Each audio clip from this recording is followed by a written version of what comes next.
Welcome to Sports Talk with Steve Jones, the daily talk show with the voice of Penn State football and men's basketball. You never know what special guest may stop on by any given day. Now here's the man of the hour, Mr. Steve Jones.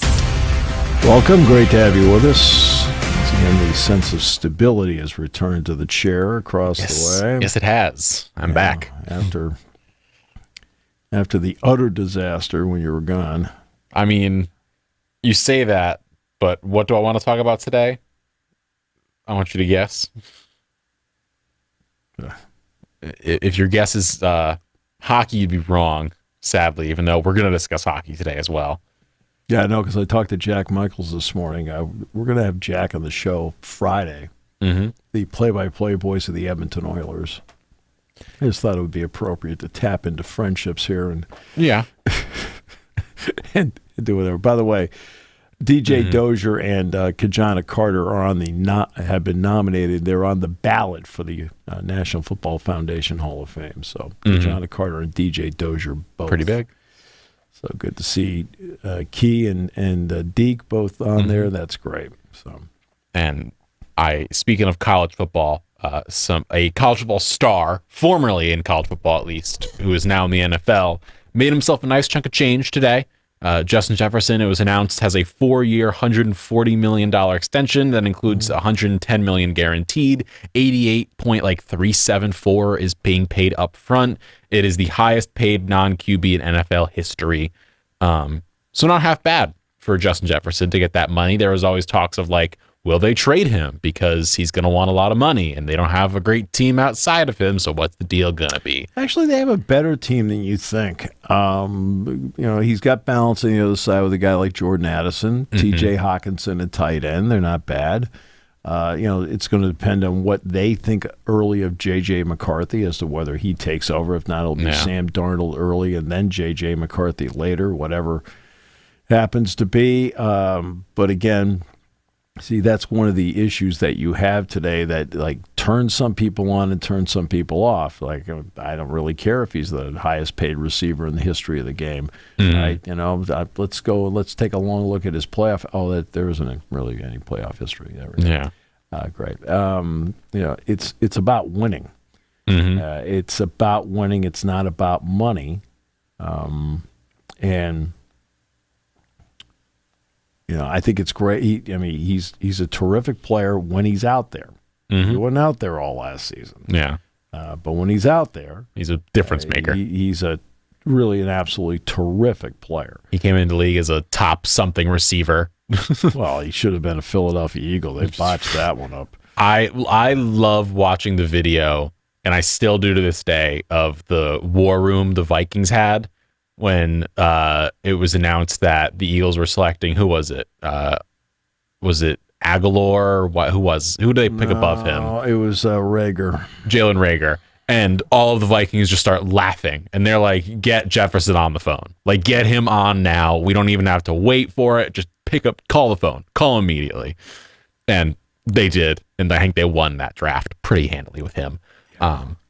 And so it was a good pick, and he's a great player. And speaking of great players, the Giants are expecting Darren Waller to retire.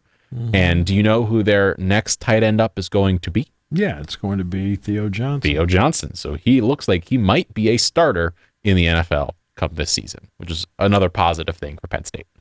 It's big. That's pretty cool. Yep. So. They expected him to possibly retire, and here they are.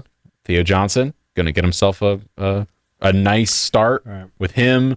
Rome Odunze on the outside, or no, Malik Neighbors on the outside. Neighbors. Let's see if Ian Jones can throw them the ball or not. To go with Hyatt. To go with Jalen Hyatt.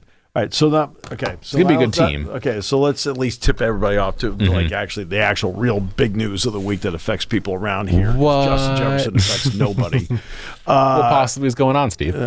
Thursday will be the day that the NCAA committee meets as to whether to make a policy change on logos. You're not allowed to put anything on the jersey other than obviously the jersey or the conference or the team logo, whether you're allowed to put sponsorship logos on there, and also whether you're allowed to put sponsorship logos on the field.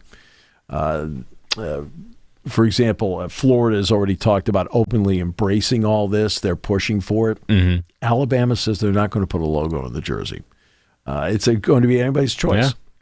But in an era where now you need to generate revenue without keep going, you don't want to keep going back to your ticket holders. Mm-hmm. You don't want to keep going back to your donors, right? Because you go back to them a lot. Yeah. You have to have other ways of doing this. You're drying the well out. Right. May as well make a new well, and by a well I mean an ocean. And it has to be, hopefully it's done in such a way, because this will pass. They know they need the revenue. They know they do. Yeah.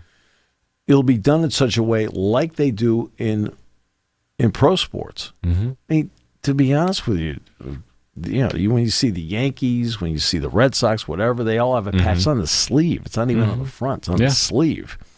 And the NBA, except for Love's truck stops with the Oklahoma City Thunder, only because the logo is a bright yellow heart. Mm-hmm. Everything else is pretty subtle. You'll notice that when the Celtics play the Mavericks this week, it's going to be pretty subtle. I'm trying to think what they are. Are they crypto? The Mavericks jerseys, I'm looking them up as we speak. Celtics are Vistaprint. The Celtics are Vistaprint. The Mavericks are Chime. But they're both done in such a way where they're noticeable but subtle. It is like the same color their lettering is, and it's not big. Right. And they have restrictions on how big the logo can be. Mm-hmm. Well, that's what we're talking about with college sports. This is not NASCAR, where the guy gets out of the car and he's got 5,000 logos on him, and you sit there and go, okay, and I see Ford. And it's not even going to be soccer where you've got the main sponsor logo all across the chest. You don't even have the team name in soccer. It's just the logo here, the Fly badge. Emirates. Yeah. It's the badge here, and then it's Fly Emirates. It's all they have. I know Barcelona for a while is Spotify, and so they've had the KISS logo on their chest before, which just looks funky. Right. That's just the way it is. And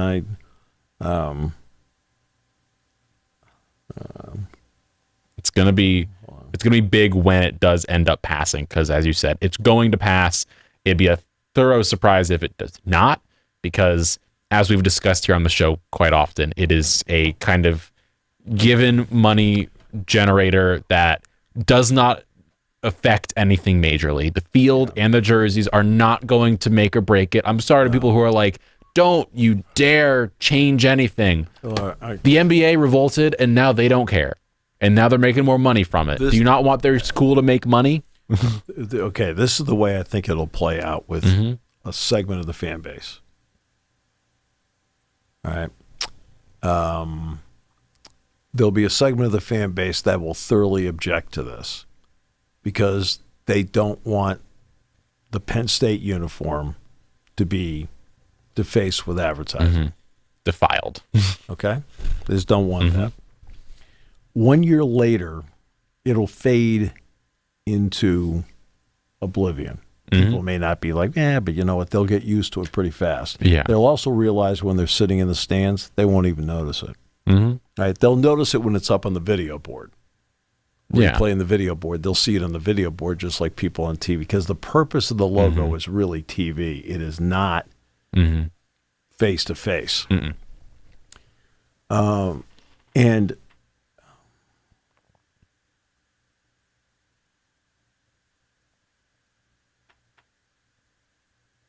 it's gonna be a big thing. It's gonna be a big deal when it happens. People are gonna freak out, and then in 3 years' time, they're going to forget about it. Yeah, I think it's going to, after a year, they're going to forget about it. Because in the NBA, I remember when the NBA started, I thought, geez, I wonder what this is going to look like. Well, people were scared, Well, not scared. I was just skeptical. What is it going to look like? There's skepticism. And I looked at it and went, really? That's it? Oh, okay. Yeah. All right. Same thing with, like I think the Dallas Stars are like 7-Eleven. They have it on their helmet.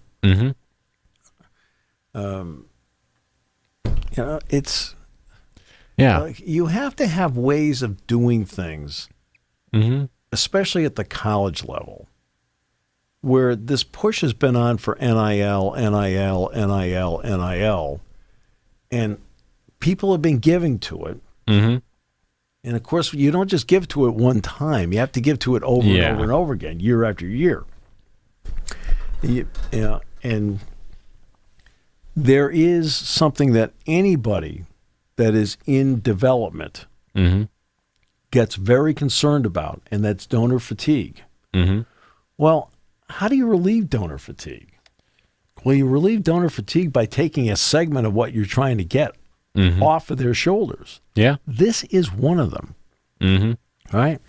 Naming rights on the field. All right. That's another one, too, if you want to do that. But I'm guessing they'll do it in the same way. Either the NFL does it with the playoffs or the NBA does it with the arenas, where they, on their courts, have, like, for example, I've got the Hawks pulled up right now, and it's State Farm Arena, and it's just, it's like around the 35-foot mark just as you cross half court on either side. So one on each side for TV for the courts, and that's it.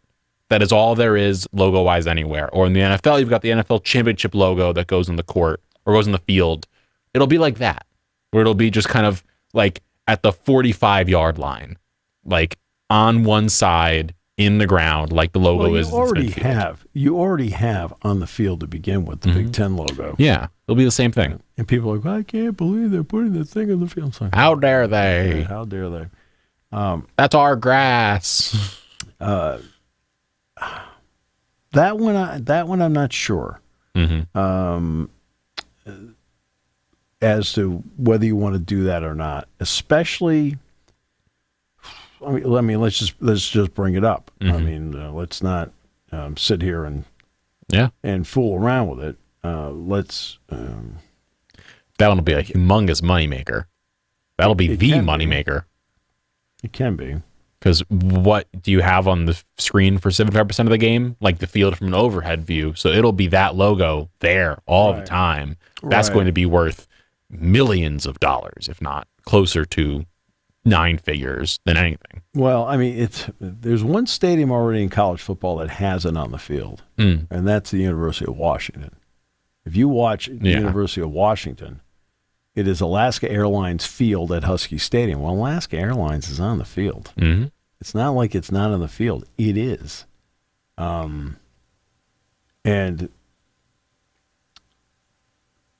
so it doesn't look bad.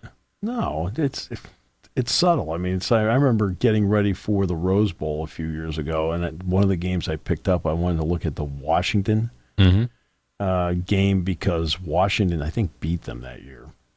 I was like, okay, let's take a look at it. And I'm watching them like, okay, Alaska Airlines Field. Didn't really think twice about it.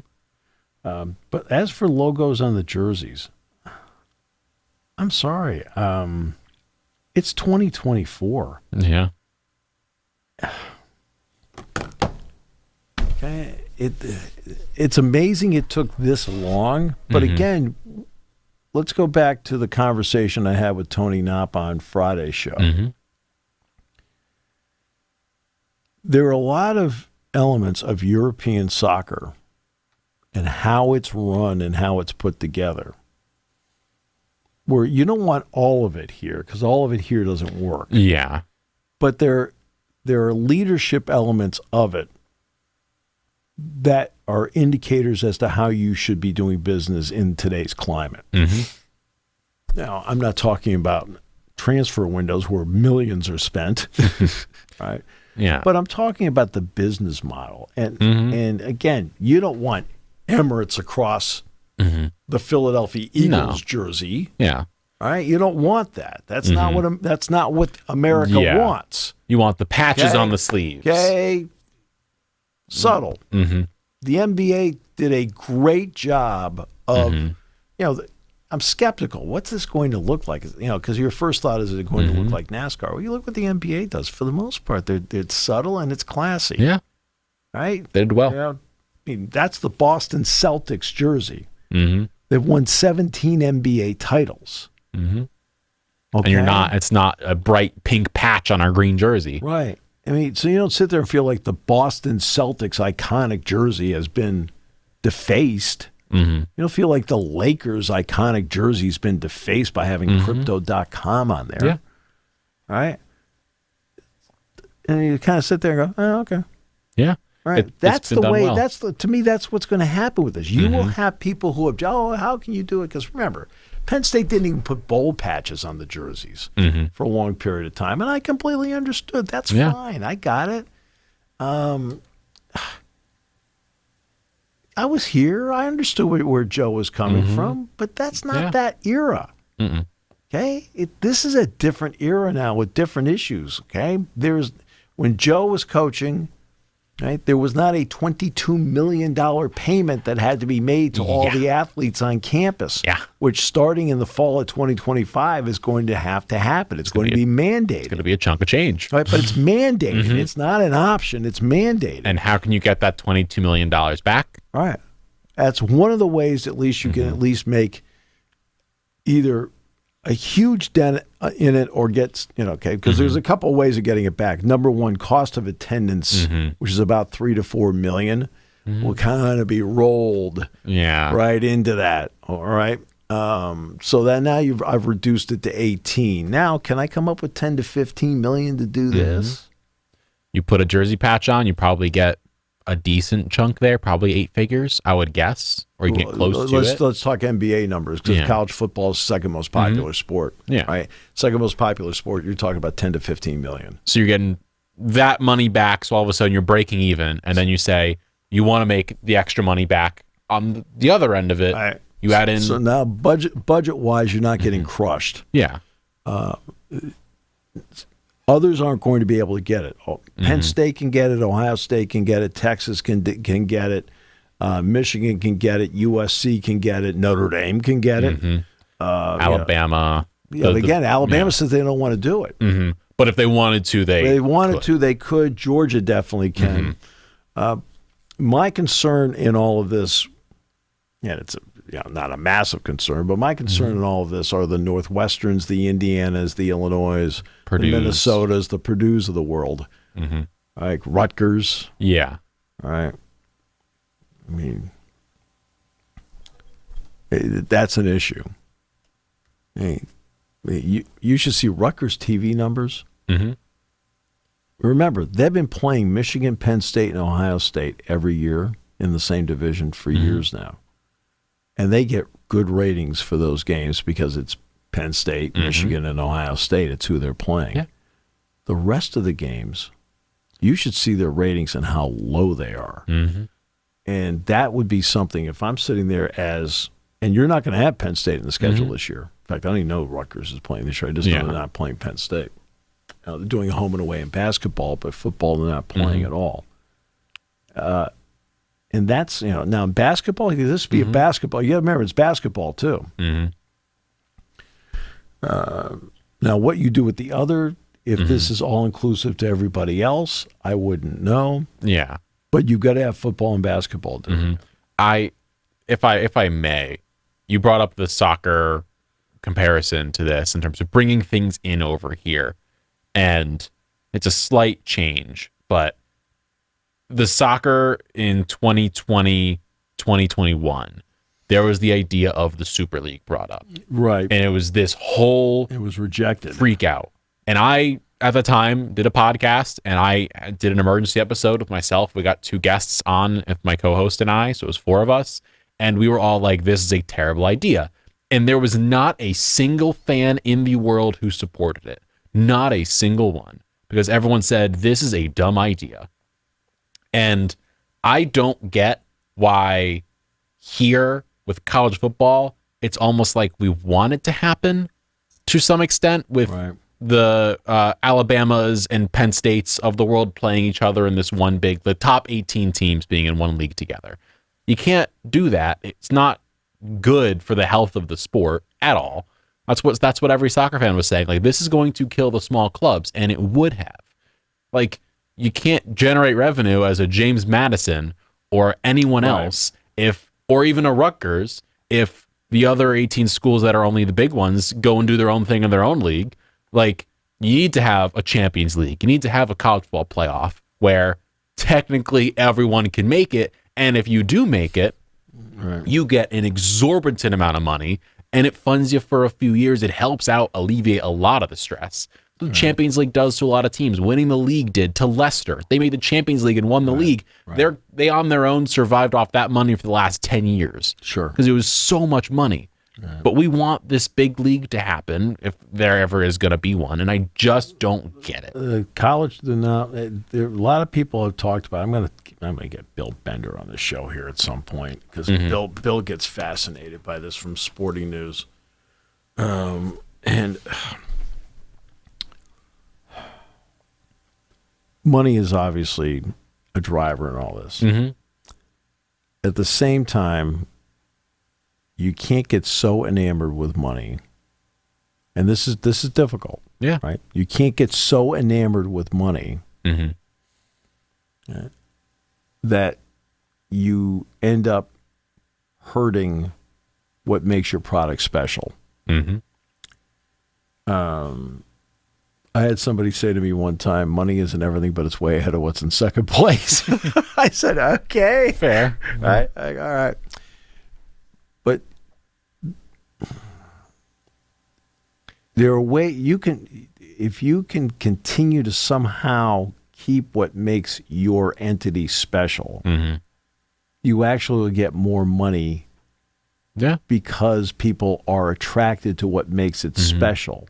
And that was... And you can't drive people away by making it so corporate that it turns people off because now it doesn't feel as special. And that was the major revolt with the Super League. Was fans said, we don't want this to happen because it'll get rid of the small clubs, and also they were going to charge exorbitant fees for tickets, and fans said, we're just not going to the games. And if you can't get fans into the stadiums, then you lose money. And then you lose revenue, and then you lose X, Y, and Z, and then it all goes downhill real fast. But you know what happens in the Super League?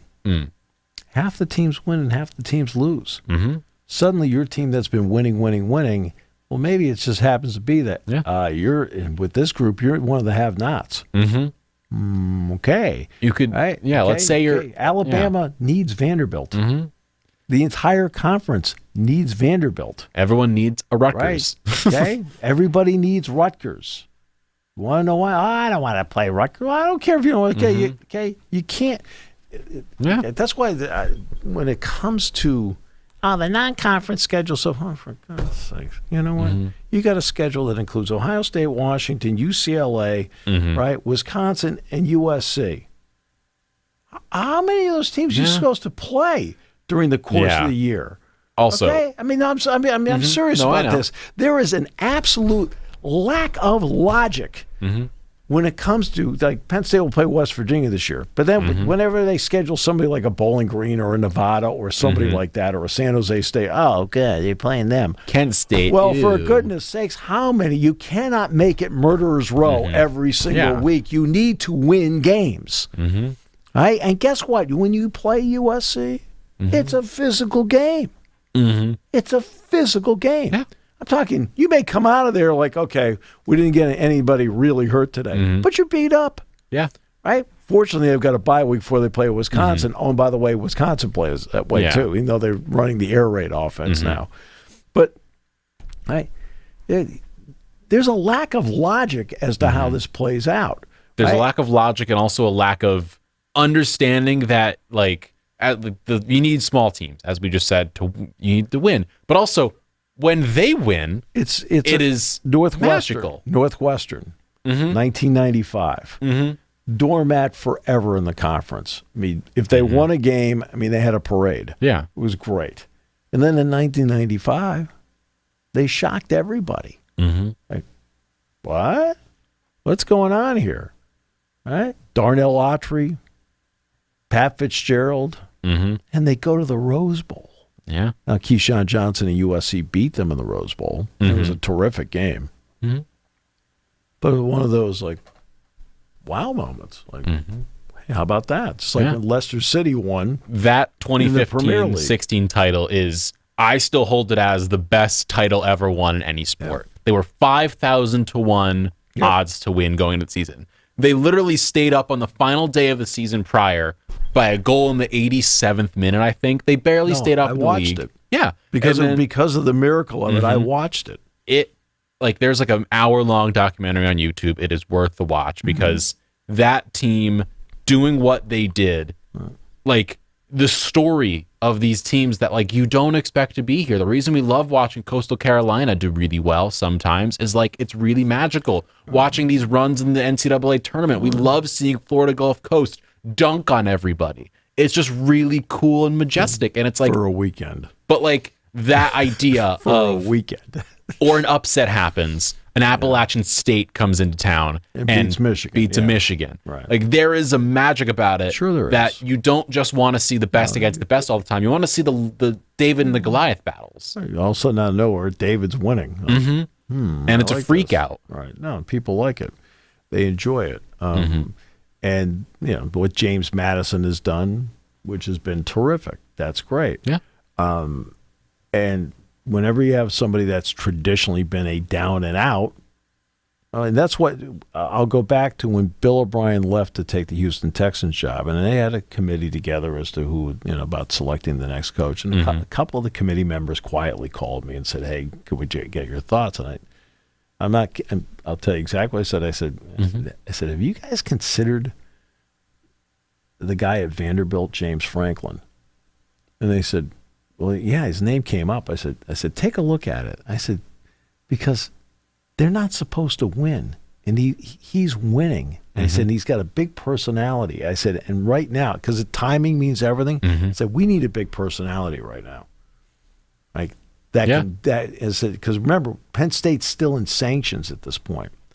Penn State is at 63 scholarships." I said, "You're going to need somebody to get you through, because 14 and 15, Bill O'Brien said it to me once, he said it to me 50 times. 14 and 15 were going to be the worst years. The worst years." All right? I said, "You're going to have somebody out there that has a personality that gives everybody hope and can recruit." I said, look what he's done down there. Right? And I remember, because at this point, I remember being out at Illinois for basketball. Pat Chambers came up to me in the lobby of the hotel. And he says, "Hey, I heard Al Golden." I said, "I don't think so." He says, "Come on, Steve." I said, "No, I really don't think so." Right? And it turned out it wasn't. And, I think the world of Al, so it's not, Okay. And he got Vanderbilt to win bowl games. Like, really? It's like with Mike Rhodes. He won 23 games at Rice. Yeah. Nobody wins games at Rice. There are coaches whose career, I've been here 3 years, we won 23 games. He won 23 games in the season. Okay. That's why it's always fun when you see the teams like the St. Peter's, Shaheen Holloway. They all of a sudden win this tournament. They go on this run. And then what happens? All of them leave because they're not meant to be there. But all of a sudden they are. And you're like, I want this guy. Everybody. Well, yeah. Well, you went back to his alma mater, though. He's a Seton Hall grad. But you get the point of Yeah, the players leave, too. So that's, for example, let's take Drexel, the Williams kid, the big kid. Pretty good player. And I think, where did he end up? Kentucky? Amari Williams? Where did he go? Kentucky? Someplace like that. I believe so. He's so much movement now every time you turn around. Yeah, he's going to Kentucky. See, you doubt me all the time. I didn't doubt you.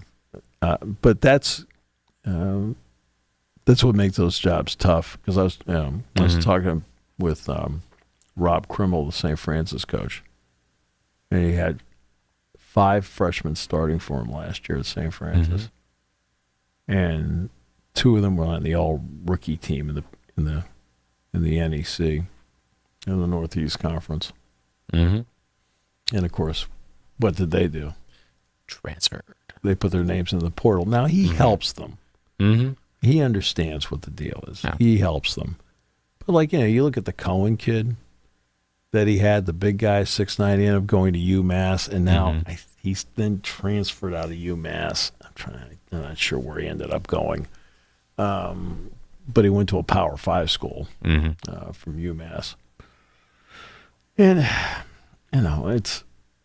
that's the problem with smaller groups. But as for the Super League idea, so back to your idea, Super League. All right, so let's take the top 40 teams in college football, put them together. Well, guess what? Somebody is going to finish 40th. Yeah. Okay? Somebody else is going to finish 32nd. You're not used to finishing 32nd and 40th. Yeah. But that's part of being a part of a Super. You wanted a Super League, you got it. And that was just to the Super League itself. Like, they were like, oh, we're going to have 12 teams that are always here, and then 4 of the best teams outside of it come up and down every year.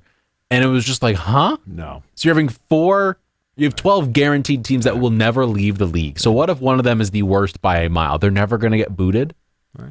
Like, but the Okay, the NFL's a Super League. All right? Well, guess what the NFL has?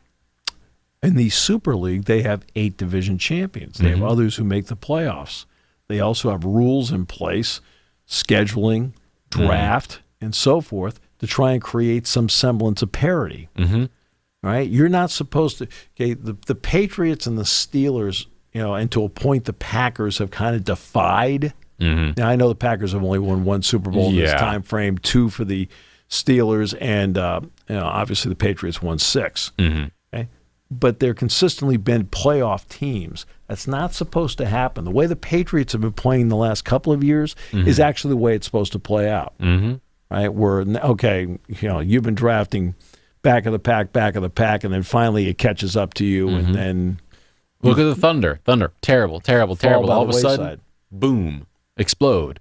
Like, speaking of parity, the MLB. Right. Currently, the number 1 payroll team in the league are the New York Mets. What record do they have? Yeah, but they're terrible, and they have other reasons for it, but they are 24-35. Yeah, they're awful. Have they won a championship in the past few years? No. And they have the highest payroll. The Yankees haven't won, second highest payroll, so on and so forth. The Yankees have a great record this year, so do the Dodgers. I mean, this year, it's going to be different. Again, baseball, and I use this on Beaver Stadium. I said, you spend to what your expectations are. Yeah. I mean, you have to be realistic, but you spend to what your expectations are. Well, they have big expectations for what Beaver Stadium can be, so they're spending on it. Well, in Major League Baseball, the Dodgers have big expectations. So what have the Dodgers done? They've spent to it. Okay? That's been the bothersome part about the Pirates for years. They don't. Okay. They tell their fans in no uncertain terms what their expectations are every year, and they spend $50 to $60 million while somebody else is spending $200. Hey, they're 84 this year, Steve. It's a big number. They are second lowest in the league, but it's a big number. 84 million? 84. They are above. The only team below them is everyone's favorite team that is playing in Sacramento, maybe. I don't know. The Oakland Athletics at 64 million. And there is a then 14 million gap to the Tampa Bay Rays, just above the Pirates. The Rays are struggling this year. Okay. 29-31. But again, you tell your fan base in no uncertain terms what you think of your product. Yeah. That's what you tell them. Right? And I went to a Red Sox game. There were 18,000 people at the game on a Sunday. 18,000 people. That wasn't the greatest weather day on the face of the earth. But 18,000 people? It's big. No, everybody's going, hey, don't worry. Once it gets warmer and the kids get out of school, how about people don't want to see you play? Right? They're like, okay, great. Oh, good, the Yankees are in town. Maybe I'll go. And then all of a sudden you get insulted, looking around saying, I don't understand why all these Yankee fans are here. I mean, you want to know how many Red Sox fans were at that game? And the Red Sox aren't very good this year. I mean, they're a middle-of-the-pack team. They're a 500 team. Right? And they ran out a team that Sunday that looked like the Worcester Red Sox because of all the guys in the IL at the time. Yeah. I mean, they've got a ton of guys in the IL. But there were Red Sox fans all over the place in there. I mean, of that 18,000, I'm telling you, 5,000 to 8,000 were Red Sox fans. Okay? When the Yankees come to town, that place is going to be overrun by Yankee fans. Because they want to see Aaron Judge play. Yeah. Before he gets hurt. What? Hey, he's streaking right now. Every year, something will happen. It's an oblique. I know it is inevitable, but right now I'm really enjoying the fun of watching him hit home run after home run, and him and Juan Soto and Giancarlo Stanton. They're what, 3 of the top 10 currently in home runs in the league? Right. Like, it's quite fun to watch them hit the baseballs. So now back to the Super League idea. So the Major League Baseball is a Super League. But Major League Baseball has 6 division winners and wild card teams, and the up and down movement that gets into it. Okay, right. So now back to this: you have the ACC, you have the SEC, you have the Big Ten, you have the Big 12. Okay, and in college basketball, you add in the Big East and along the way to make it 5.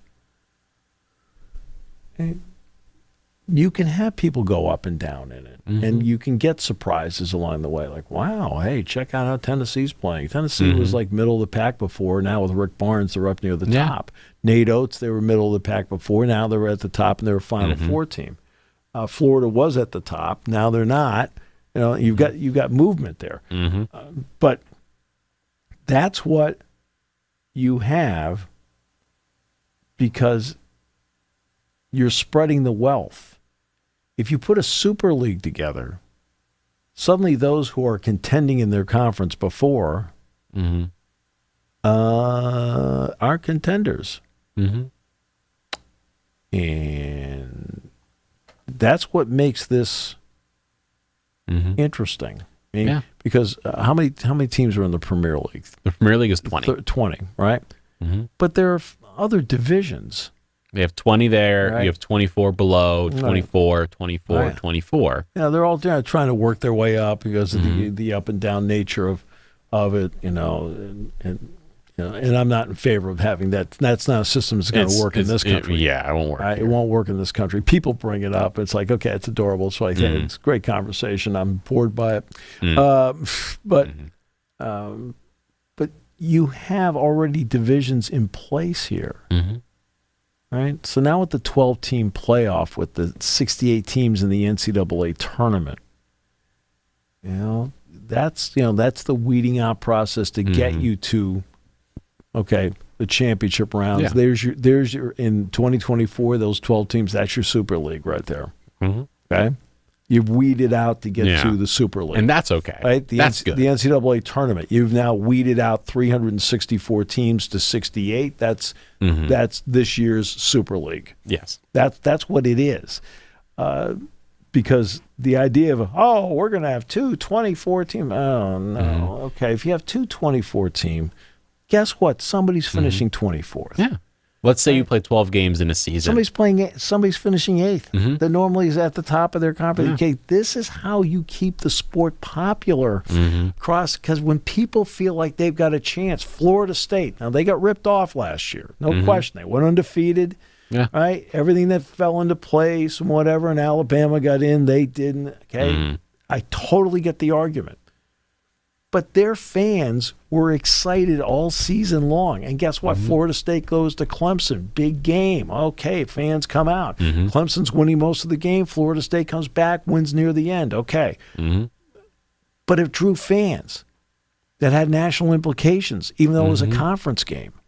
Yeah. Right? That's why you keep this system in place. The Super League idea, fans rejected it in Europe, justifiably so, because they got it. Instead of the movers and the shakers of the sport didn't get it. And they thought, the fans are going to love this. And the fans went and go, what the heck are you doing? They dropped the news at 8 p.m. in the U.S. and 2 a.m. in Europe. And what happened at 8 a.m. the next morning? Every fan in the world was revolting everywhere. It's crazy. And if they try to do this here, get the same reaction, right? Because what we have here works. You have to have, a spreading of the wealth. Yes. And this is, and when I've talked about college football being represented, now the Pac-12 last year had Washington get in. They had not had a team in since Washington made it in 2016. But for the month, so you went from 2017 to 2022, right, with no West Coast representation in the college football playoff. The cutoff, the furthest west was Oklahoma. All right? Now, at least I realize now in the Big Ten, if the Big Ten gets a representative in, the West Coast is represented at this point. Now, let's face it. I mean, it's going to take a while for USC, Washington, Oregon, UCLA to start really feeling like they're a part of this thing. Yeah. It's going to take some effort. There's still, whenever I go to Maryland, I sense over and over and over again how much they miss the ACC. And I understand. Yeah. That was their home for 50 years. They got it. And they were one of the charter members of the ACC. And they miss it. They miss the traditional game with Duke. That's our big rival. I always love that. That's our big rival. Well, okay, that's your biggest game. It's not theirs. For them, it's game 12. Yeah. For them, it's a longer road trip. Whoops. Okay, we got to go to College Park, right? But that is, that's why I reject the Super League. It's worthy of discussion, but you reject it because the more winners that you can have out there, okay, the more interest that you have, and you need to keep interest. May I? So we reject the Super League, and we understand the bad construction of it. I don't think it'll be rejected as much as we think it will be here. I don't think the American fan is built in a way, like the reason that all football, soccer fans over in Europe and across the world rejected it is because they understood the love that you need all of these clubs in all of these towns to have. Like in England, the reason soccer is so big is not just because the teams play in London, but because they also play in the Sheffields and the random parts of England where everyone's got a local team that they root for. Wrexham. They're not in a big city, but they're big. That's right. And fans immediately rejected it and revolted. I don't think it would happen here, or at least it wouldn't happen to the same level. Fans may reject it. Actually, what the model you just describes college football. How big is State College, Pennsylvania? Yeah, it's smaller. Okay. I mean, in small towns across the country, Manhattan, Kansas, Lawrence, Kansas, okay, Bloomington, Indiana, State College, Pennsylvania, West Lafayette. Right, West Lafayette, Indiana. You keep going on and on and on. Eugene, Oregon. I just don't think it'll have the same rejection because we'll see it as the best of the best. No. People, What you mean in college sports? No. I think if you this is where the fools take over, where they can't see the forest from the trees. Yeah. No. What makes it popular is it's your school. Okay? And you're in a conference, and they're in a conference, and they're in a conference, and they're a conference. And there's also that, in the end, when you get to the playoff, so Penn State's from the Big Ten, they're going to play Clemson from the ACC. Intriguing. Didn't play all year. Yeah. That's what you're missing out on if you do the super conference thing. Yeah. Like the super conference thing, where I know they would divide it up into divisions and so forth. Yeah. But again, in the super conference, somebody finishes last. But that's my fear is that, I know I'm rejecting it and you're rejecting it, but I'm just scared that there's going to be not the same level of, I think, vitriolic hatred that happened in Europe when the Super League was announced. Could be. I've never seen a more violent reaction to anything in a sporting sense, I don't think ever, where every single fan in the world agreed no. The only person who didn't agree was Florentino Perez, the president of the team that stayed in it and still is technically in it. That was it. The only guy who was on board was him. But everyone else said no. But again, this is a leadership thing. You have to have leaders that have to have, one of the keys to being a leader, there are a couple of them. Number one, you have to have a feel for what you're doing. Right? And number two, you have to have a feel for the consumer out there as to what they love. That's why I go back to the beginning when we talked about putting something on the jersey, for example. It'll be something that people will go, oh, but the leadership part of it is going to be, hey, look, we want to do it right. We want to do it subtly. But we also want to make sure that you as a ticket holder, as a donor, that we're not going to you saying, hey, we need the $22 million, help us out. Because you need the $22 million, not just once. You need it every year going forward. And by the way, that may be the lowest number that you see going forward, because the number may be completely different by 2034. Yeah. And that's why there's certain times that you have to do that. And that's the leadership part of it, having a feel for it. Okay, we want to do it, but we want it done tastefully and correctly. The NBA, to its credit, did it tastefully and correctly. Same thing with Major League Baseball. Same thing with the NHL. Right? You sit there. That's still the Edmonton Oilers logo across the front. That's still the Florida Panthers logo across the front. Because on this side of the world, that's what goes on the front. Right? On that side of the world, Fly Emirates goes across the front. Right? And the team logo is subtle. Is subtle on a corner. That's not what happens here. You don't sit there and instead over where it says NY on the pinstripes. Right, now, if it's the Mets, you should cover that. You can cover up the whole jersey. Chuck a nice big you really don't want splotch there. You just don't really want to know. It's like. It's like, great. Nathan's hot dogs. Yeah. Okay. But, the Yankees, for example, it's on the sleeve. You don't want the Red Sox part covered up. It's on the sleeve. Pittsburgh Penguins and the various jerseys they have, hey, they've got it on the helmet. Okay, that's fine. It's all it. But, if you don't do stuff like that on a professional level, ticket prices go higher. Okay. So, I mean, that's how you have to sell it to people. It's not selling it. It's being real with them. Saying, hey, look, okay, a year ago, we didn't think there would be a $22 million bill that would have to pay fall of 2025. Because we didn't know what was going to happen with the House versus the NCAA case. Because that case has been sitting there for a long time. But finally... bill came due. Right? Literally. And if they went to trial, I mean, this settlement actually is maybe the lowest number they could get to. Because if it went to trial and it's an antitrust suit, it would have been troubled. So guess what? Let's just take the basic number. Let's just say $22 million per school. You got to come up with 66. If they'd gone to trial, I'm just saying, because that's the kind of damages that would have had to have been awarded. So so let's realistically say it's 66. 66 million. No, I mean, suddenly out of nowhere, you've got athletic departments going bankrupt. And you don't need athletic departments going bankrupt right now. And there's just a bunch of schools that can't afford to do this. Right? I can't imagine,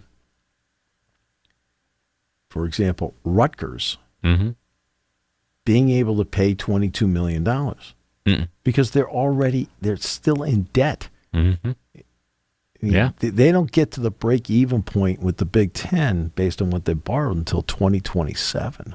Right? I mean, Maryland, too, is still getting slightly less, too, because they had to, their buyout fee and so forth. They had to pay the ACC. Yeah, note to Florida State, there are buyout fees. And there are a lot of people who look at the ACC right now with Florida State and Clemson. They say, hey, look, we'll settle 9 figures. Ooh, that's a big number. 9 figures, a big number. Yeah. But Thursday will be that day where I think they're going to release the restrictions on what you can and can't do. Because you can't put logos on the jerseys now. You can't sell it. Look, the Olympic Games in 1984, drowning in debt until Peter Ueberroth came on board. And he said, look, there has to be a better way. And he came up with the corporate sponsorship program. And suddenly the LA Olympics in 84 went from drowning in debt to, all right, we're able to make some money, pay for our facilities, suddenly they're okay. They were okay. And at first people were like, oh. And then some people saw the economic genius of it. Mm-hmm. So there are examples out there as to how European soccer handles their business that the U.S. needs to look at, just on the business point. Yeah, on the business general part things. of it. On the business part of it. All right. And they have to look at what other leagues have done. Mm-hmm. Well, the NBA was, to their credit, was the leader. And again, when it came out, I was skeptical. What's this going to look like? Because again, you get the NASCAR image of sponsorship logos all over the car, all over the, right? You have that. Like, oh, geez, I mean. And you also want to be able to still identify who's out there. When Penn State's out there with the white helmets, the white or the blue jerseys, and the white pants, right away, any fan across the country goes, oh, there's Penn State. You see this, the gray helmets, scarlet jerseys, the gray pants. Oh, look, it's Ohio State.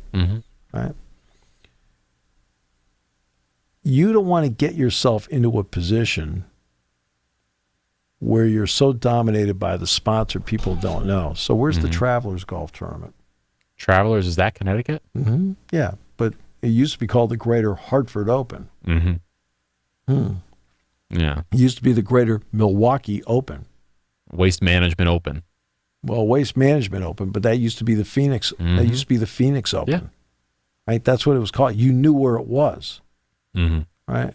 Hey, everybody, we're going to go to Quail Hollow. Well, okay, I follow golf, so I know Quail Hollow's in Charlotte. But really? Yeah. I mean, you don't know where the location of it is anymore.